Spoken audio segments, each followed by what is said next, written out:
Muito bem, continuando a nossa matéria, faço aqui o compartilhamento da tela. Inseminação pós-mortem. A inseminação pós-mortem, após a morte, ela é permitida. Então, o homem fez a criopreservação do seu material biológico, né, do seu espermatozoide, popularmente se fala em congelar o espermatozoide, e ele deve deixar, se ele quiser, autorizar que seja utilizado após a sua morte, deixar uma autorização prévia para a utilização do seu material biológico criopreservado. Se o homem deixar autorizado previamente que a mulher, a viúva, depois da sua morte, pode utilizar o seu material biológico, sêmen, congelado, criopreservado, para uma inseminação artificial após a sua morte, pós-mortem, então vai poder ser utilizado. Se ele deixar por escrito proibindo, está proibido. O que se discute na doutrina é se o falecido deixou o material criopreservado, mas não deixou autorizado por escrito a sua utilização, nem deixou por escrito proibindo a sua utilização. E aí? Pode o judiciário analisar no caso a caso? Pode autorizar? Pode não autorizar? Não existe uma resposta para essa pergunta. Não existe legislação, regulamentação para isso, tá? Há entendimento nos dois sentidos, tem juízes que entendem que é possível autorizar, outros entendem que não, tá? Mas não é pacífico esse entendimento, seja na doutrina, seja na jurisprudência. Para não ter discussão, o homem pode deixar, ele é autorizado a utilização do seu material biológico para depois da sua morte, para se fazer inseminação pós-mortem. Tanto o homem quanto a mulher, né? É mais comum o homem fazer na prática, mas isso vale para os óvulos, vale para os embriões, vale para os espermatozoides, tá? Tanto o homem quanto a mulher, quanto o casal, devem deixar, esse é o ideal, autorizado ou não a utilização do que deve ser feito com material biológico que está criopreservado.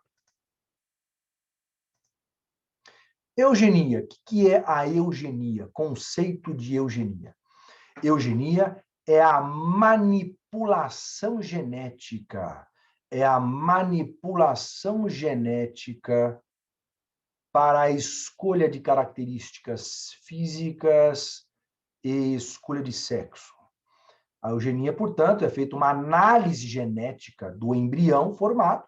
A clínica forma o embrião com material genético lá do pai e da mãe e faz uma análise genética desse embrião para escolha de características físicas. Isso é legal? Não, não é legal. É proibido. O Conselho Federal de Medicina proíbe a eugenia. A eugenia, gente, é proibida, mas ela acontece, né? Nós sabemos aí de casais, por exemplo, que fizeram uma manipulação genética e escolheram, por exemplo, a cor dos olhos dos filhos. Teve um caso em que uma pessoa, um homem já de 60 anos, a mulher de 45 anos, não tiveram filhos, decidiram ter filhos com mais idade, não conseguiram de forma natural, e aí a informação que chega é que eles contrataram uma clínica, a clínica aceitou fazer a inseminação artificial e a manipulação genética para eles escolherem filhos com olhos claros. Ninguém fala isso abertamente, mas, coincidência ou não, nasceram 2 filhos, um homem e uma mulher, um menino e uma menina, e ambos os pais tinham olhos castanhos, mas tinham um gene recessivo de olho claro, né?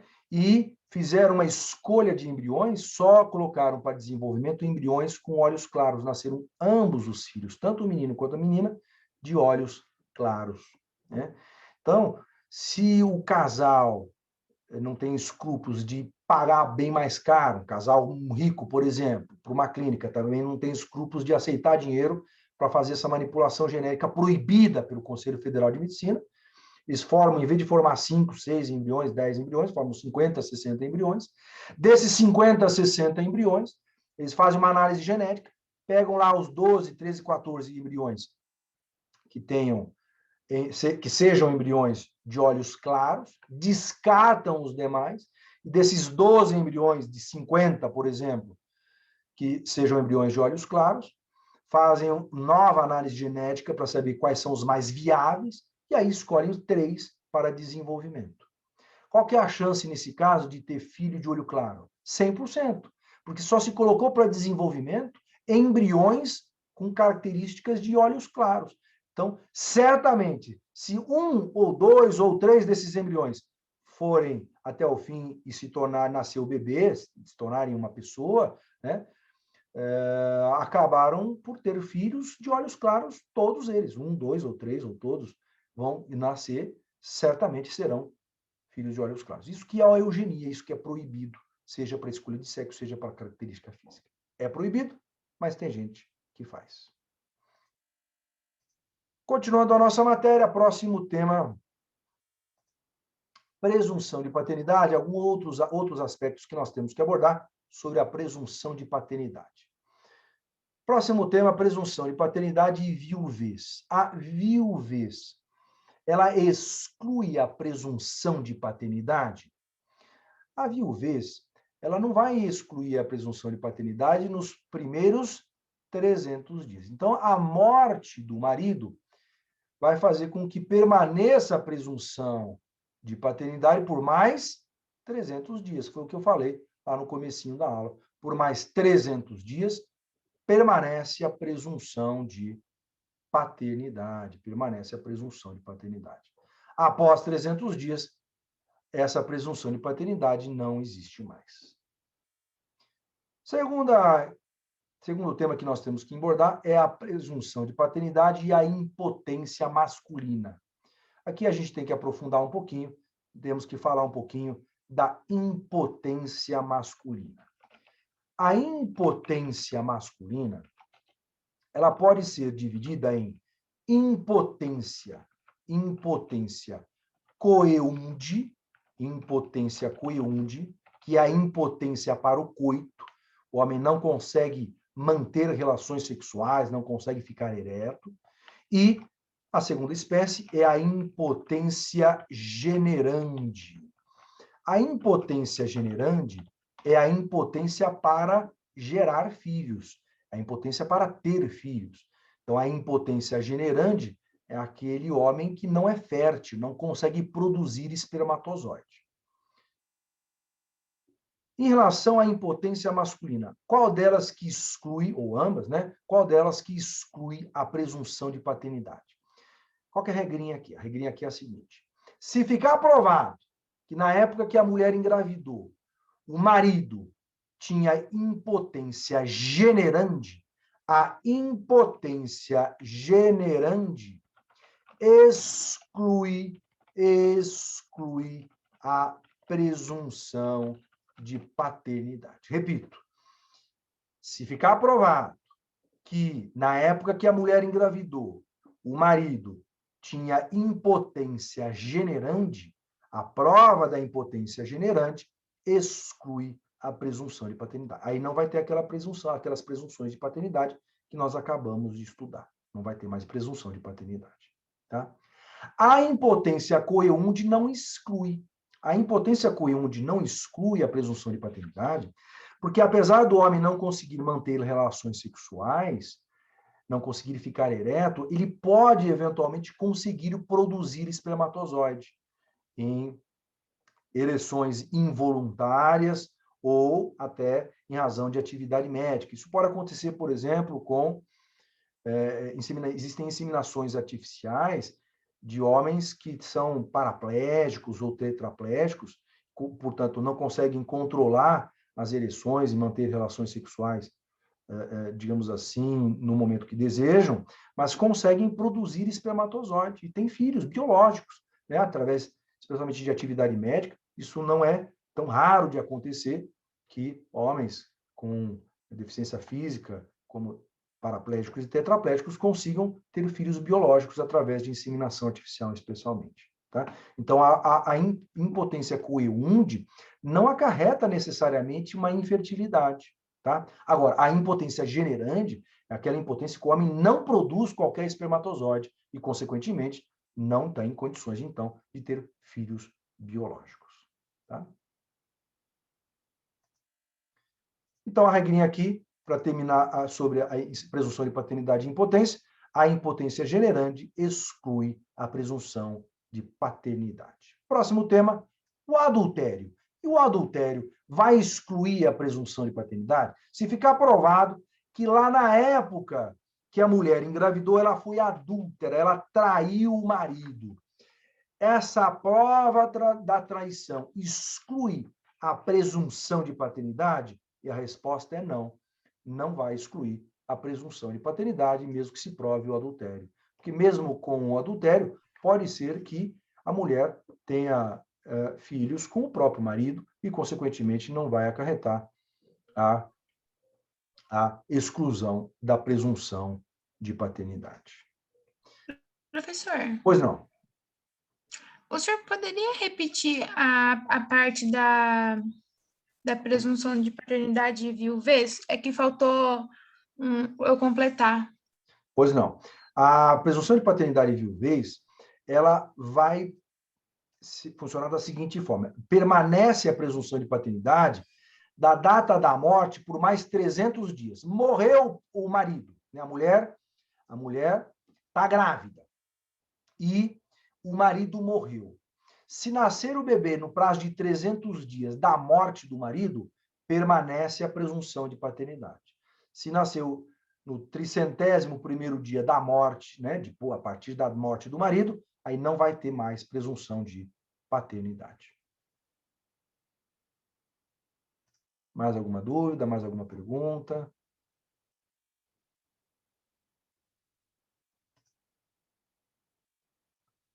Tudo certo, de nada. Obrigada, professor. Nada, mais alguma dúvida por enquanto? Muito bem, continuando com a nossa aula então. Próximos temas: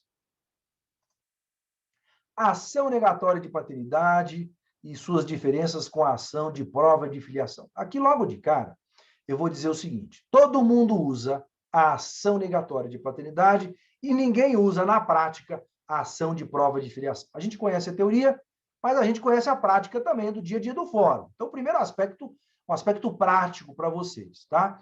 A ação negatória de paternidade é aquela ação para negar a paternidade, para o juiz declarar que aquele filho não é filho do autor da ação, não é filho daquele homem. O pai pode entrar com a ação negatória de paternidade em face do filho, ou o filho em face do pai, para dizer o seguinte: ele não é meu filho. E pede para o judiciário declarar que ele não é filho. É feito na instrução probatória o exame de DNA. Se o exame de DNA der excluindo a paternidade, que não é o pai, então o juiz pode dar a sentença excluindo a paternidade, julgando procedente a ação negatória de paternidade. A ação negatória de paternidade é uma ação imprescritível, não tem prazo prescricional nem decadencial. Tá? E quem pode entrar com a ação é só o pai, lá em face do filho, o filho em face do pai, para negar a paternidade. Outras pessoas, nem a mãe, nem mais ninguém, ter legitimidade ativa para entrar com a ação da marido em casa, artigos 1601 e 1602.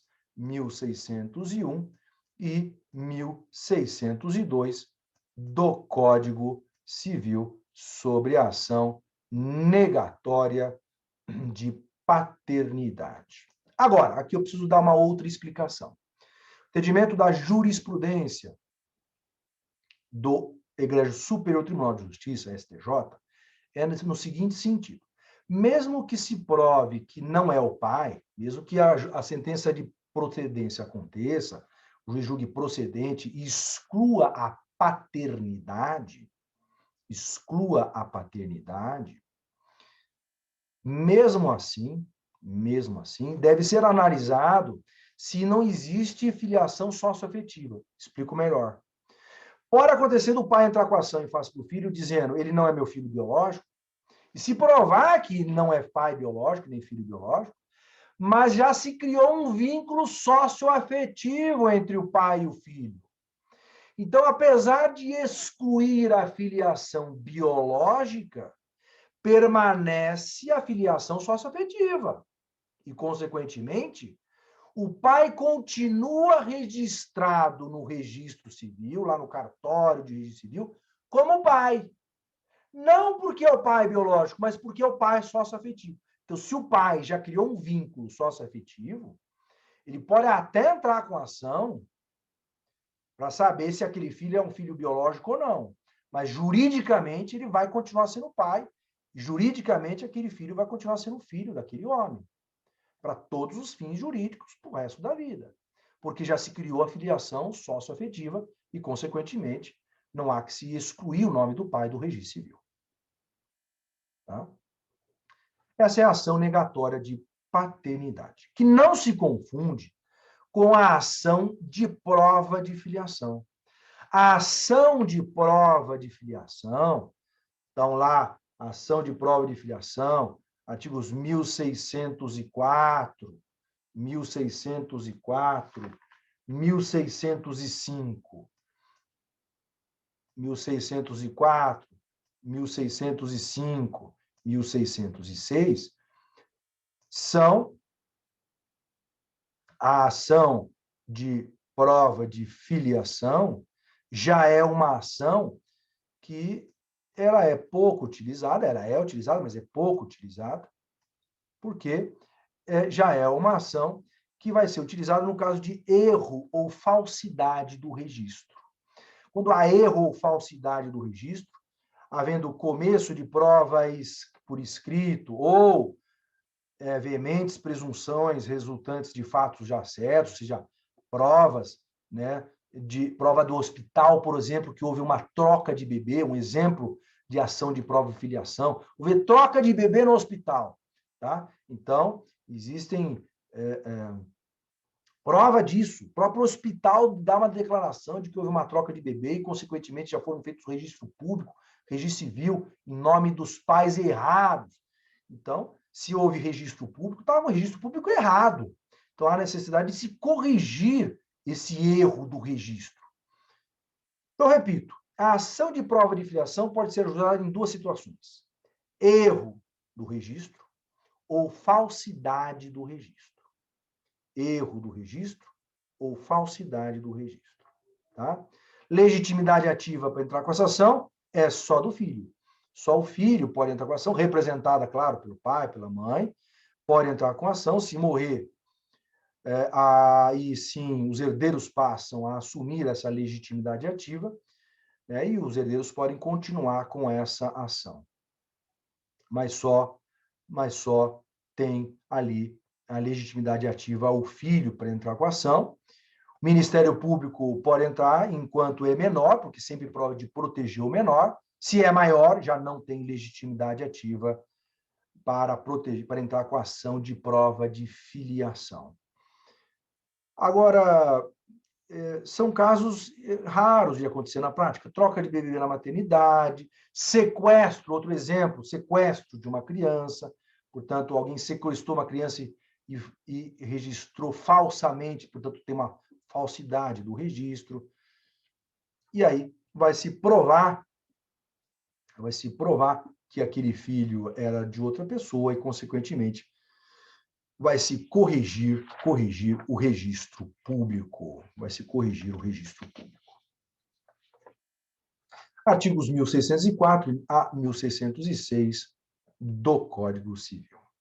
Também não tem prazo, é imprescritível, não tem prazo para ser ajuizada a ação de prova de filiação. Próximo tema, reconhecimento de filhos. O reconhecimento pode ser voluntário ou judicial. Começamos com o reconhecimento voluntário. O reconhecimento voluntário também é chamado de perfiliação. O que é a perfiliação? É o reconhecimento voluntário de um filho. Tá? As hipóteses estão lá no artigo 1609 do Código Civil. 1609 do Código Civil. Então, pode o pai reconhecer por testamento, o pai ou a mãe, né? Claro, mas comum na prática o pai, mas a mãe também. Por testamento, declara no testamento que o fulano de tal é filho, por escritura pública, por instrumento particular, que tem que ser mantido no cartório, no próprio registro de nascimento. É o exemplo dos namorados, né? Casal de namorados, a namorada engravida. A namorada engravidou, ela que recebe do hospital o atestado de nascido vivo e vai lá no cartório registrar. Ela vai lá no cartório registral, o cartório de registro civil vai perguntar para essa mulher: quem que é o pai da criança? Quem que você indica como o pai da criança? Ela vai responder: o pai da criança é fulano de tal. A partir do momento que a mulher indicou quem que é o pai biológico da criança e o pai aceitou, ele vai lá junto, né, e declara que ele reconhece, ele declara que ele realmente é o pai, ele faz o reconhecimento voluntário daquele filho e isso é tomado lá na declaração, lá no cartório, registrado no próprio cartório como pai biológico. Então, basta que a mãe concorde, a mãe tem que concordar, é importante, e o pai também. Ambos, pai e mãe, quando não tem presunção de paternidade, não são casados, pai e mãe ambos vão até o cartório de registro civil, a mãe fala que aquele homem é o pai e o pai reconhece a paternidade diretamente no cartório. Ou então, perante o juiz também, é possível reconhecimento, o juiz consta do termo de audiência, oficia ao cartório de registro civil que foi feito o reconhecimento voluntário por parte daquele pai. Agora, se não houver concordância, né, imagina que a mãe fale, o pai é fulano de tal, e o pai vira, muito comum isso acontecer, né, o pai fala, estou na dúvida, não sei e tal. Nesse caso, o pai não reconheceu voluntariamente. Então, a criança, representada pela mãe, né, mas a autora da ação é a criança, representada pela mãe, pode entrar com a ação, aí, ação de investigação de paternidade. Então, reconhecimento judicial, e aí eu passo para o reconhecimento judicial. Reconhecimento judicial é através da ação de investigação de paternidade. A ação de investigação de paternidade é uma ação declaratória. Portanto, como toda ação declaratória, não tem prazo, nem prescricional e nem decadencial. A ação de investigação de paternidade tem como objetivo declarar que aquele réu ou aquela réu, pai ou a mãe, tanto na investigação de paternidade, na investigação de maternidade, que é possível. Não é tão comum, é muito comum a ação de investigação de paternidade. Qualquer fórum do Brasil tem várias ações de investigação de paternidade. De maternidade já é em número bem menor, mas é possível, para o juiz declarar que aquele réu, aquela ré, é pai ou mãe daquele autor da ação.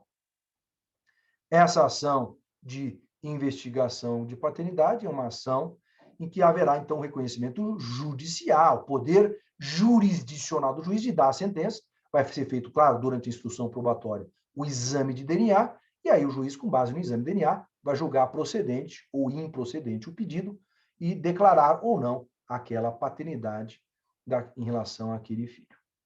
Tá? E aí, mesmo contra a vontade, independentemente da vontade daquele pai ou a mãe, vai ser feito o reconhecimento da paternidade. Ah, professor, às vezes me pergunta assim, e se o pai se recusa a fazer o exame de DNA? Ele é obrigado a fazer? Não, no Brasil não é obrigado. Ninguém pode pegar à força o pai e tirar material genético, sangue, ou mesmo cabelo, material do pai, para forçar a fazer um exame de paternidade. Entretanto, a lei estabelece que aquele que se recusa a fazer o exame é considerado feito o exame e é considerado que aquele exame foi feito contra aquela pessoa que se recusou a fazer. Ou seja, é como se tivesse feito o exame e dado positivo. A paternidade é positiva. Então, é como se tivesse feito e o exame é considerado como sendo positivo, ou seja, em favor daquele da parte contrária daquele que se recusou. Tá? Então, acaba não sendo obrigatório e obrigado, mas acaba tendo o mesmo efeito de ter feito e dado positivo. Finalmente, dois temas que nós temos que abordar. O primeiro deles, reconhecimento e guarda do filho. Reconhecimento e guarda do filho. Tem dois artigos aqui, 1611 e 1612, que estão em desuso. Toda doutrina e jurisprudência criticam esses dois artigos. E praticamente acabam não aplicando esses dois artigos. Vamos explicar por quê. Vamos imaginar a seguinte situação. Homem e mulher, casados. Tá? Homem e mulher, casados. Esse casal está casado e esse homem trai a mulher e acaba tendo um filho com uma outra mulher, tá? Com essa concubina, popularmente chamada de amante, e tem um filho. E essa esposa acaba sabendo disso, mas perdoa o marido e eles continuam casados. Muito bem. Essa criança aqui, ela pode morar com o pai? Diz o Código Civil nos artigos 1611 e 1612.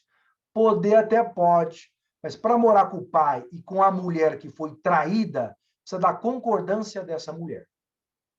Então, olha só, o filho, para morar com o próprio pai, precisa da concordância da esposa dele, porque essa esposa foi traída. Mas vem a doutrina e a jurisprudência dizendo o seguinte: entretanto, esses dois artigos cedem espaço para a aplicação daqueles artigos do capítulo da guarda. E aquele capítulo da guarda, que nós já estudamos, inclusive, aqueles artigos dizem o seguinte: artigos do Código Civil que tratam da guarda, o capítulo da proteção da pessoa dos filhos, que nós já estudamos, dizem o seguinte: que o juiz vai fixar a guarda conforme o que for melhor para a criança. Então, na prática, o que a jurisprudência e a doutrina acabam aplicando? As regras lá do capítulo da guarda. O que é melhor para a criança. Esse princípio e essa regra, que é um princípio também, acaba prevalecendo sobre os artigos 1611 e 1612, que acabam, portanto, ficando em desuso. Acabam não sendo aplicados. Tá? Então, o juiz e o promotor vão acabar optando por fixar a guarda em favor do pai ou da mãe, considerando o que é melhor para a criança. Finalmente, reconhecimento de filho maior e de filho menor. Começamos com o filho maior. O reconhecimento do filho maior, ele precisa da concordância do filho. Da concordância do filho. Então, para o filho maior ser reconhecido, pode. O pai pode reconhecer um filho maior, mas o filho precisa concordar. Senão, não é possível o reconhecimento voluntário de um filho maior. E de um filho menor? Um filho menor pode ser reconhecido sem a concordância dele, ele é menor, não há necessidade da concordância desse filho. Entretanto, quando esse filho que era menor completar 18 anos, ele pode entrar com uma ação, chamada ação de impugnação de reconhecimento. Ação de impugnação de reconhecimento. Tá? Essa ação, na prática, também não é utilizada. Está lá nos artigos 1614 a 1617 do Código Civil, esse último item. Então, essa ação, chamada ação de impugnação de reconhecimento, é uma ação que tem como único objetivo tirar do mundo jurídico aquele reconhecimento que o pai fez no passado. Tá? Não vai essa ação buscar constituir nova paternidade, nova filiação. E essa ação chamada ação de impugnação de reconhecimento, que na prática ninguém usa, não impede o ajuizamento posterior de ação de investigação de paternidade ou ação negatória de paternidade. Então, na prática, né, apesar de estar prevista aí no Código e ser possível, 1614 a 1617, são os artigos que tratam do reconhecimento de filho maior e de filho menor, e tratam também da ação de impugnação de reconhecimento, né, que tem um prazo nessa ação de impugnação de reconhecimento, tem um prazo de 4 anos da maioridade. Então, quando o filho completa 18 anos, ele tem um prazo de 4 anos, prazo decadencial de 4 anos, para entrar com essa ação de impugnação, tá? Prazo de 4 anos previsto lá no artigo 1614. Se não ajuizar essa ação dentro do prazo, ocorre a decadência, e aí mesmo assim, vai poder posteriormente utilizar a ação negatória de paternidade ou, eventualmente, ação de investigação de paternidade.